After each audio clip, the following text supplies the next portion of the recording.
తిరిగి BCN news కి స్వాగతం. కోనసీమ తిరుమలగా వదిలుతున్న వాడపల్లి శ్రీ వెంకటేశ్వర స్వామి ఆలయంలో సోమవారం అమ్మవార్లకు మేల్కొల్పు సేవ నిర్వహించిన అనంతరం ఐశ్వర్యలక్ష్మి హోమాన్ని జరిపించారు. అర్చకులు శ్రీ స్వామి అమ్మవారి వసంత మండపంలో అష్టోత్తర పూజలు నిర్వహించగా ప్రత్యేక అలంకారంలో ఉన్న స్వామిని దర్శించుకుని భక్తులు తరించిపోయారు.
ఎంపీ మిథున్ రెడ్డి అక్రమ అరెస్టుకు నిరసనగా మాజీ మంత్రి Chelluboina Venugopalakrishna, Rajahmundry parliament in charge Guduru Srinivas, Kovvur in charge Talari Venkatrao party శ్రేణులతో కలిసి తూర్పుగోదావరి జిల్లా కొవ్వూరు బస్టాండ్ సెంటర్లో ఉన్న అంబేద్కర్ విగ్రహానికి వినతిపత్రం అందజేశారు. ఈ సందర్భంగా మాజీ మంత్రి వేణు మాట్లాడుతూ కూటమి ప్రభుత్వం ఏర్పడి సంవత్సరం గడిచినప్పటికీ రాష్ట్రంలో ఎలాంటి అభివృద్ధి సంక్షేమ కార్యక్రమాలు చేయకపోగా కేవలం ప్రశ్నిస్తున్నారనే నెపంతో వైసీపీ నాయకులు కార్యకర్తలను అక్రమ అరెస్టులు చేస్తున్నారని ధ్వజమెత్తారు. అంబేద్కర్ రచించిన రాజ్యాంగాన్ని తొంగలో తొక్కి లోకేష్ ప్రవేశపెట్టిన రెడ్ బుక్ రాజ్యాంగాన్ని అమలు చేస్తున్నారని దుయ్యబట్టారు. రాజ్యాంగ విరుద్ధంగా ప్రజాస్వామ్యానికి బీటలు వారి మాదిరిగా అంటే ప్రజలకు ప్రజాస్వామ్యం మీద నమ్మకం మిథున్ రెడ్డి గారిని అరెస్ట్ చేసినటువంటి తీరు చూసిన తర్వాత అంటే ఈ రాష్ట్రంలో చట్టాలు లేవు. అధికార పార్టీలో ఉన్న నాయకులు చట్టాలని వారి అవసరాలకి ఉపయోగించుకుంటూ చట్టబద్ధంగా కాకుండా కక్షపూరితంగా అంటే మిథున్ రెడ్డి గారిని అరెస్ట్ చేయడం ద్వారా ఈ రాష్ట్రంలో ప్రజల్లో లేదా ప్రతిపక్షం యొక్క గొంతుని అణిచివేయాలని చేసిన ప్రయత్నం ఏదైతే ఉందో ఇది పూర్తిగా ప్రజాస్వామ్య విరుద్ధం. ఏమాత్రమూ సాక్ష్యాలు గాని ఆధారాలు గాని లేకుండా ఒక కట్టుకథను అల్లి ఈ రాష్ట్రంలో లిక్కర్ స్కామ్ జరిగిందని దానిలో వీరు ప్రధానమైనటువంటి సూత్రధారులని జగన్మోహన్ రెడ్డి గారిని దానిలో ప్రధానంగా చూపాలనేటువంటి ఉద్దేశంతో జగన్మోహన్ రెడ్డి గారికి సన్నిహితంగా ఉన్నటువంటి వారందరినీ కూడా అరెస్టులు చేయడం ద్వారా ప్రజల్లో ఒక సంకేతం పంపాలి. లిక్కర్ స్కామ్ అనేటువంటిది ఒక కట్టుకథ. లిక్కర్ స్కామ్ జరగడానికి ఆస్కారం లేనటువంటి పాలసీ నాటి జగన్మోహన్ రెడ్డి గారు నాటి ప్రభుత్వమే మద్యాన్ని పాలసీ చేసి విక్రయించినటువంటి పరిస్థితులు ఉంటే దానిలో స్కామ్ జరిగిందంటారు. ఇవాళ బెల్ట్ షాపులు ఏర్లై పారుతున్నాయి, కమిషన్లు పెంచారు. ఇవాళ జరుగుతున్నటువంటి పాలన చూసిన తర్వాత మీరు తప్పు చేస్తూ ముందు పార్టీలో ముందు ఎవరైతే పాలించారో వారిని తప్పుగా చూపించాలనే ప్రయత్నం ఏదైతే ఉందో ఇది చట్టవిరుద్ధం. అందుకే ఇవాళ రాజ్యాంగ నిర్మాత బాబాసాహెబ్ అంబేద్కర్ గారి విగ్రహం దగ్గర కొవ్వూరులో ఉన్నటువంటి నాయకులందరూ కలిసి బాబా మాకు గొప్ప రాజ్యాంగాన్ని ఇచ్చావు, ఆ రాజ్యాంగ రక్షణలో ఆ రాజ్యాంగం మమ్మల్ని సంరక్షిస్తుంది అనేటువంటి నమ్మకంతో మేమంతా బ్రతుకుతున్నాం. కానీ ఈ రాష్ట్రంలో మీరు రాసిన రాజ్యాంగానికి విరుద్ధంగా రెడ్ బుక్ రాజ్యాంగం అనే కొత్త రాజ్యాంగాన్ని ఇది ప్రజాస్వామ్యంలో పెద్ద విఘాతం లేదా ప్రజాస్వామ్యానికి గొడ్డలి పెట్టి లాంటిది. తను అధికారంలో ఉన్నటువంటి నాయకులు సొంత రాజ్యాంగాలను అమలు చేసేటువంటి పరిస్థితి ఈ దేశంలో దాపరించింది వచ్చింది అని అంటే ఇంతకంటే దౌర్భాగ్యం ఇంకొకటి లేదు. రాజ్యాంగ రక్షణ మీరిచ్చినటువంటి రాజ్యాంగమే మాకు రక్ష, అంబేద్కర్ ఇచ్చినటువంటి రాజ్యాంగమే మనకు రక్ష, అంబేద్కర్ గారి రాజ్యాంగంలో ఉన్నటువంటి చట్టాల అమలే మా అందరికీ రక్ష, మనందరికీ రక్ష, ప్రజలకు రక్ష. ప్రజారక్షణ కోసం ప్రతిపక్షంగా మేము పోరాటం చేస్తాం. ఈ అక్రమ అరెస్టులు కట్టుకథలు అల్లి ప్రతిపక్షం గొంతు నొక్కాలని చేసే ప్రయత్నం ఎంతకాలం సాగదు. ఈ దేశంలో న్యాయ వ్యవస్థ ఉంది, న్యాయ వ్యవస్థ పైన మాకు అపారమైన నమ్మకం ఉంది. ఏదైతే ఇవాళ ఈ ప్రభుత్వం ప్రతిపక్షం మీద నెపం నెట్టడం కోసం అంటే తాను చేసిన తప్పులపై ప్రజలు తిరుగుబాటు చేసే ప్రమాదం గ్రహించారా, తెలుసుకున్నారా, ఆలోచిస్తున్నారా? ఆ తిరుగుబాటు నుంచి ప్రజల దృష్టిని ఎలా మరల్చాలి అనుకున్నప్పుడు ఈ కొత్త డైవర్షన్ పాలిటిక్స్ తీసుకొచ్చారు. మిథున్ రెడ్డి గారి అరెస్ట్ని వైఎస్ఆర్ కాంగ్రెస్ పార్టీలో మేమందరం కూడా తీవ్రంగా ఖండిస్తున్నాం. రాజ్యాంగ రక్షణ మనందరి బాధ్యత. ప్రజలందరూ గమనించాలి. ఇవాళ ఈ ప్రభుత్వం చేస్తున్నటువంటి దురాగతాల్ని, అరాచకాల్ని, రాజ్యాంగ విరుద్ధమైనటువంటి చట్టాలు అమల్ని గ్రహించమని ప్రజలందరినీ కోరుతా ఉన్నాం. రాష్ట్రంలో అంబేద్కర్ రాజ్యాంగాన్ని పక్కన పెట్టి రెడ్ బుక్ రాజ్యాంగం ప్రకారం నచ్చని వారిపై పథకం ప్రకారం కేసులు పెడుతున్నారని వైసీపీ మాజీ ఎమ్మెల్యే గడికోట శ్రీకాంత్ రెడ్డి ఆరోపించారు. అన్నమయ్య జిల్లా రాయచోటిలోని వైసీపీ కార్యాలయంలో ఆయన మీడియాతో మాట్లాడారు. రెడ్ బుక్ పాలనలో భాగంగానే రాజంపేట ఎంపీ మిథున్ రెడ్డిపై కుట్ర పన్నారన్నారు. ఎన్నికలు అయిపోయిన మరుసటి రోజు నుంచే పదే వేటాడుతూ రాజకీయ పరంగా కేసులు పెడుతున్నారని దుమ్మెత్తారు. ఎంపీ మిథున్ రెడ్డిపై పెట్టిన కేసు రాజకీయ కుట్రలో భాగమేనన్నారు.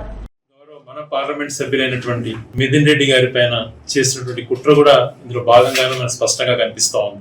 అది ఎలక్షన్లు అయిపోయినటువంటి మరుసటి రోజు నుంచి పదేగా వేటాడుతున్నట్టుగా రాజకీయపరమైనటువంటి కేసుల పైన ఏది ప్రూవ్ కాకుండానే, ఏది ప్రాపర్ ఎంక్వైరీ లేకుండానే నింద వేయడం, పలు రకాలుగా శీర్షికలు రాయటం, వ్యక్తిగత వాళ్ళ క్యారెక్టర్ అసాసినేట్ చేయడానికి ప్రయత్నం చేయడం. ఇప్పుడు కొత్తగా లిక్కర్ కేసు అన్నటువంటి జరిగింది. 1,000 కోట్ల అవినీతి జరిగిందని మాట్లాడుతూ వచ్చారు. 50,000 కోట్ల అవినీతి అన్నారు. తర్వాత 30,000 కోట్ల అవినీతి అన్నారు. తర్వాత 18,000 కోట్లు జరిగిపోయింది అన్నారు. మళ్ళీ 3,000 కోట్లకు వచ్చినారు. ఇప్పుడు 2,000 కోట్లు అంటున్నారు. మీ నోటికి ఏది వస్తే అది చెప్పటం, దాన్ని మాట్లాడుతుండడం, దీనిపైన ఎటువంటి కనెక్షన్ లేనటువంటి గవర్నర్ అయినటువంటి కృష్ణమోహన్ రెడ్డి గారిని అయితేనే, ధనంజయ రెడ్డి గారిని అయితేనేమి, వీరందరినీ ఒక పద్ధతి ప్రకారంగా, ప్లాన్ ప్రకారంగా ప్యానిక్ చేయడం కోసం, పబ్లిక్ లో వైఎస్ఆర్సీపీ ఇమేజ్ డ్యామేజ్ చేయడం కోసం కుట్రపూరితంగా వివరిస్తూ వచ్చి ఈరోజు మిథున్ వరకు వచ్చారు. ఇదే చంద్రబాబు నాయుడు గారిని ఒకటే ప్రశ్నిస్తున్నాం. నీ పైన మరి అనేకమైన కేసులు నువ్వు స్టేలు తెచ్చుకున్నావు. అది కాకుండా నీ పైన స్కిల్ డెవలప్మెంట్ కేసు కానీ, తర్వాత మన లిక్కర్ కేసు కానీ, 2014 నుంచి 19 వరకు నువ్వు చేసిన అవినీతి పైన కానీ కేసులు ఉన్నాయి. నువ్వు నిజంగా సచ్చీయుడు అయితే నువ్వు ఇదే లిక్కర్లో ఎంత అవినీతి జరిగినాయని చెప్పి గతంలో నీ పైన కేసులు పెట్టాడు. దానిపైన ఎంక్వైరీకి ఆదేశిస్తావా? దానిపైన ఒక సిట్టింగ్ జడ్జితో నీ పైన స్కిల్ డెవలప్మెంట్ కేసులో నువ్వు చేసినటువంటి హవాలాలు కానీ, నీ దగ్గర వ్యక్తిగత కార్యదర్శిగా పనిచేసిన వ్యక్తి 1,000 కోట్ల అవినీతి చేసి ఫారిన్కి వెళ్ళిపోయినటువంటి సంఘటనలు మనకు తెలుసు. ఈరోజు అదే వ్యక్తి 5 సంవత్సరాలు బయట ఉన్న వ్యక్తిని ఈరోజు పిలిచి గవర్నమెంట్ లో మెయిన్ సీట్ లో, ప్రభుత్వంలో, సచివాలయంలో కూర్చోపెట్టారు. ఏం చేయాలనుకుంటున్నావు? గతంలో అనేకమైన తప్పుడు కేసులు పెట్టారు. ఏది నిరూపించలేకపోయారు. ప్రజాస్వామ్యంలో ఇవి మంచి పద్ధతులు కాదు. ఈ ప్రాంతానికి 3 సార్లు అత్యధిక మెజార్టీతో ఎన్నికైనటువంటి మిథున్ రెడ్డి గారిని సంవత్సరం నుంచి తను ఎటు ప్రజల దగ్గర వెళ్లకుండా ఉండాలన్న ఉద్దేశంతో వ్యక్తిగతంగా టార్గెట్ చేస్తూ క్యారెక్టర్ అసాసినేట్ చేయాలి. ఏది మంచి చేసినా కూడా దాన్ని రానియకుండా దుర్మార్గంగా వ్యవహరిస్తూ చేసుకుంటూనే వచ్చారు. ఏదో నిరూపణ చేయగలిగినారా? లేదు. అత్యంత పారదర్శకంగా ప్రజలకు డైరెక్ట్ గా దాదాపుగా 3,75,000 కోట్ల పైగా డీబీటీగా మన దేశంలో ఏ రాష్ట్రంలో జరిగిన విధంగా చేసినటువంటి వ్యక్తి జగన్మోహన్ రెడ్డి గారు. మంచిని ఎక్కడా మీరు ప్రొజెక్ట్ చేయాలి. అనినిత్యం ఇలాంటి బ్యాడ్ ప్రాపగండాస్ చేసుకుంటూ పోవడమే మీరు లక్ష్యంగా పెట్టుకున్నారు. మిథున్ రెడ్డి గారిని వాళ్ళు హింస, ఇది రాజకీయపరమైనటువంటి కేసులో పెట్టి అతని ఇమేజ్ టార్నిష్ చేయాలన్నటువంటి ప్లాన్స్ చేసుకోవడం తీవ్రంగా ఖండిస్తున్నాం. జగన్మోహన్ రెడ్డి గారికి మంచి తోడుగా ఉన్నాడు అటువంటి కుట్రతోనే ఈరోజు తనని కేసులో పెట్టి బలవంతంగా ఏదో చేయాలా అన్నటువంటి ప్రయత్నాలు జరుగుతున్నాయి. ఈ కుట్రలకు భయపడే వ్యక్తి కాదు వాళ్ళ తండ్రి పెద్దిరెడ్డి రామచంద్రారెడ్డి గారు కానీ, మిథున్ రెడ్డి గారు కానీ.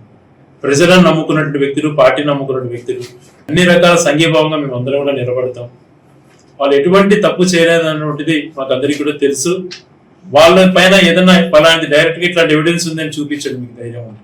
అది లేకుండా ఇలాగా ప్రజాప్రతినిధులను అవమానించడం మంచి పరిణామం కాదని చెప్పి తెలియజేస్తున్నాం. ప్రకాశం జిల్లా మార్కాపురం పట్టణంలోని ఆర్టీసీ బస్టాండ్ను జిల్లా కలెక్టర్ తమీం అన్సారియా ఆకస్మికంగా తనిఖీ చేశారు. ప్రజలకు అందుబాటులో ఉన్న మరుగుదొడ్లు, ఇతర మౌలిక సదుపాయాలను పరిశీలించారు. బస్టాండ్ నుంచి ఎన్ని సర్వీసులు నడుపుతున్నారో ఆరా తీశారు. ఈ క్రమంలో బస్టాండ్లోని ఒక షాపులో స్థానికంగా తయారైన తాగునీటి బాటిళ్లను అధిక రేటుకు విక్రయిస్తున్నారని గుర్తించారు. ఎలాంటి ఎంఆర్పీ లేకుండా విక్రయిస్తున్న స్థానికంగా తయారైన తినుబండారాల ప్యాకెట్లను కూడా ఆమె గమనించారు. షాపులో ధరల పట్టీ కూడా లేకపోవడంతో షాపును సీజ్ చేయాలని ఆర్టీసీ అధికారులను ఆదేశించారు. ధరల పట్టీ లేకపోయినా, నాణ్యతా ప్రమాణాలు పాటించకపోయినా, కాంట్రాక్టు అనుమతి లేకుండా షాపులు నిర్వహించిన కఠిన చర్యలు తప్పవని హెచ్చరించారు.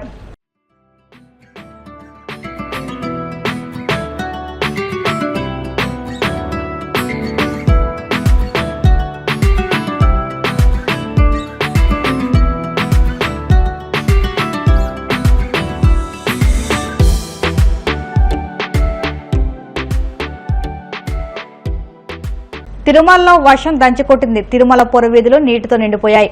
ఈదురుగాలతో కూడిన వర్షం కావడంతో తిరుమల వెళ్లిన భక్తులు ఇబ్బంది పడ్డారు. భారీ వర్షానికి తిరుపతి వీధులు జలమయమయ్యాయి. లక్ష్మీపురం కూడలి గొల్లవానిగుంట్లోని లోతట్టు ప్రాంతాల్లో వరద నీరు ప్రవహిస్తుంది.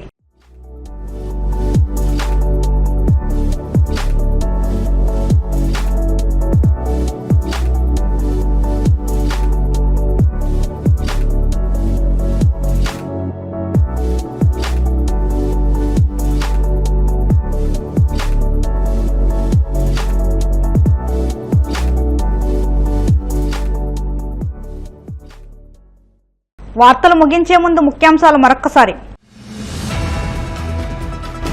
రాష్ట్ర పర్యాటక అభివృద్ధిలో ఈవెంట్ మేనేజ్మెంట్ భాగం కావాలన్న మంత్రి కందుల దుర్గేష్. సరికొత్త ఆలోచనలు, సృజనాత్మకతతో కూడిన కార్యక్రమాలు చేపట్టాలని పిలుపు. చంద్రబాబు నేతృత్వంలోని కూటమి ప్రభుత్వం లిక్కర్ స్కామ్ పేరుతో చేస్తున్న అరెస్టులన్నీ అక్రమమే. వైసీపీ నేత సజ్జల రామకృష్ణారెడ్డి ఫైర్. మోపిదేవి దేవస్థాన అభివృద్ధికి ప్రణాళిక రూపొందిస్తున్నామన్న ఎమ్మెల్యే మండలి బుద్ధ ప్రసాద్. భక్తులకు మెరుగైన సౌకర్యాలు కల్పించినట్లు వెల్లడి. వాడపల్లి వెంకన్న ఆలయంలో ప్రత్యేక పూజలు. మంగళవాద్య నడుమ శ్రీ స్వామి అమ్మవారికి మేల్కొల్పు సేవ, ఐశ్వర్యలక్ష్మి హోమం. ఈ వార్తలు ఇంతటితో సమాప్తం. మరిన్ని వార్తల కోసం BCN digital YouTube channel, Facebook పేజీని ఫాలో అవ్వండి. అప్డేట్ వార్తల కోసం ప్లీజ్ సబ్స్క్రైబ్.